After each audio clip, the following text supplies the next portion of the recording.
So I haven't made a video in a while, but I thought I'd make a video because sometimes there's just some things you can't talk to anybody about. So I'll turn my camera on, my potato camera, and I'll make a video. Try to say what's on my mind, what's happening with me lately. That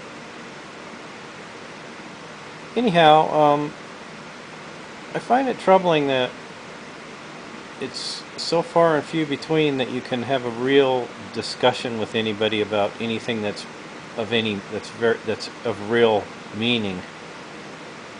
By that I mean to say that everybody seems to be very shallow or superficial, or they don't want to discuss or go into anything that might go past oh, here's $10, can I have gas? Or oh, good morning, how you doing today? Or um, yeah, I'll have the work done in about an hour. It'll be on your desk.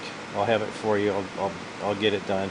Or how you doing? Or um, uh, yeah, that'll be all for me. Or at the grocery store or whatever. So people are very reserved about anything that goes past anything that's superficial.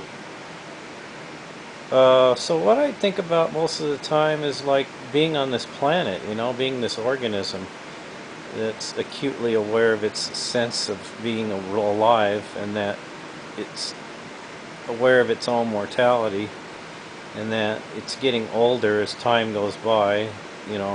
Processes are slowing down, they're not functioning as efficiently as they were when I was younger. And which leads me to believe that eventually I'll just disappear and just be gone, which is okay. I can deal with that. That's not a problem with me. I've come to the realization that for for as far as I know, an infinite amount of time I didn't exist, and that after I'm gone there will be an infinite amount of time where I don't exist, just as I was before I was born, or before I became sensually aware of myself as a person, either as a zygote or as a small infant. That at that point, between that point and now, and when the now ends for me, when there will no longer be a morning I'll wake up, or there will no longer be a breath I'll take, that it could be that, given that there's a quantum fluctuation in the nothing, in the emptiness, in the vastness of eternities, there could be a quantum fluctuation that forms itself into something similar to happen when there was this Big Bang. So after I've gone, and this physiological cellular corpuscle, colonies of cells will decompose, and the atoms will be dispersed into the environment, then how much time could go by, and the universe will eventually get colder and colder and colder, and then eventually everything will disintegrate back into quantum fluctuations. Then there will be another quantum fluctuation, and of course there won't be a me sitting in a gray room with his eyes closed with no sound that's just waiting, because I won't be here to know that there will be no passage of time for me personally because of that.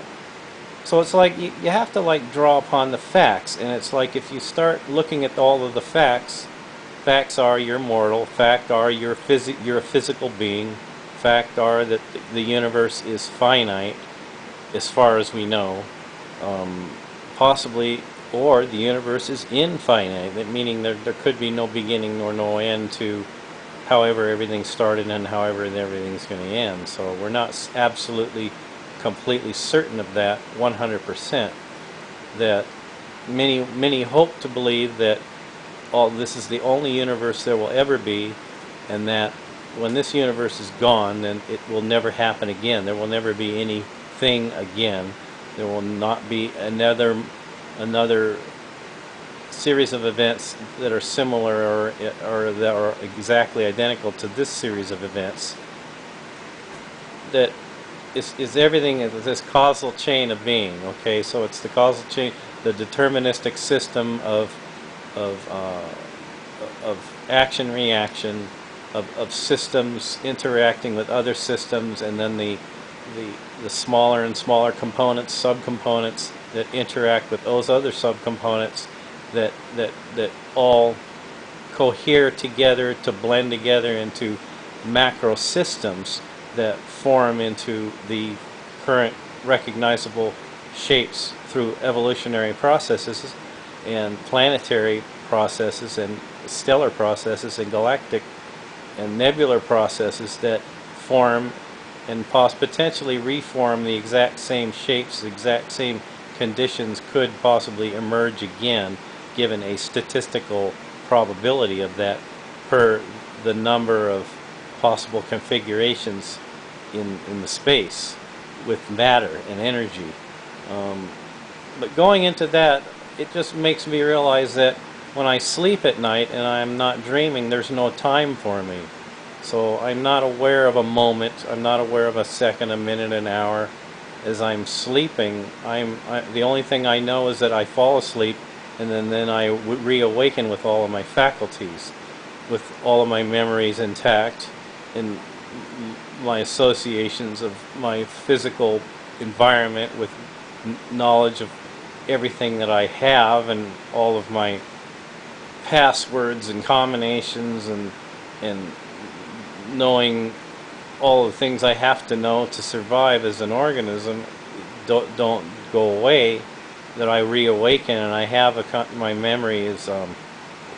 My memories are coherent, and they're also they're consistent. So whatever happens is annoying to me. It's very bothering to me that I could happen again. And then if I do happen again, then I won't remember anything. I know that as certain as I am a physical brain, and that the tissues of the brain are actually where the memories are formed or stored, and that those go away. But there's always a possibility of the biogenetic plan that is, everyone says, well, I'm unique, I'm this one person, I'll never be in this, there will never be another person like me ever again.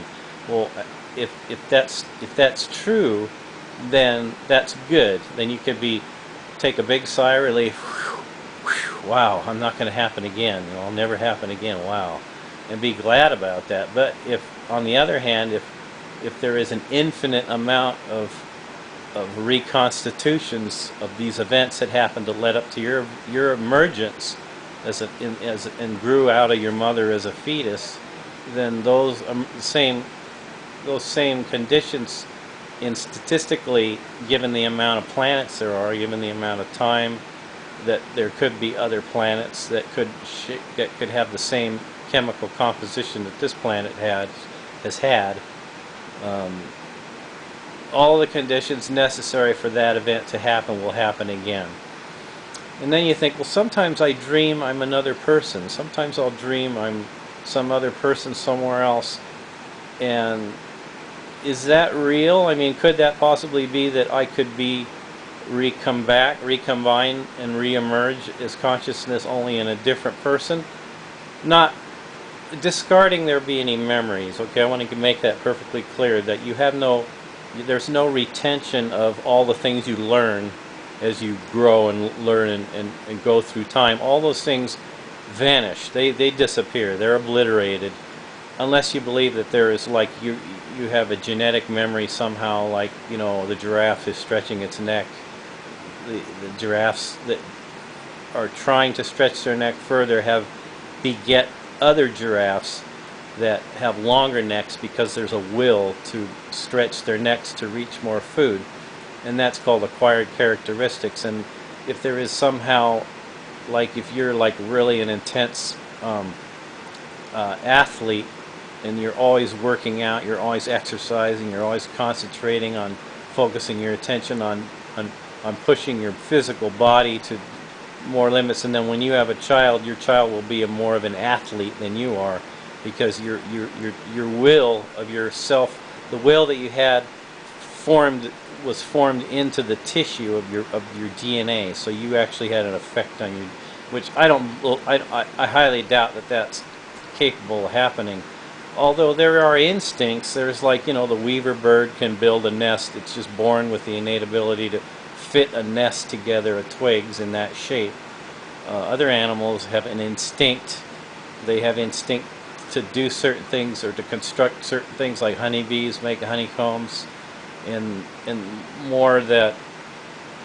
So there is no learned information that you could pass on to your without teaching them. I mean, without not not putting it into your cells, but actually passing it on through knowledge, inquisition, and transmission of ideas through the written and verbal, and showing examples, that sort of thing. So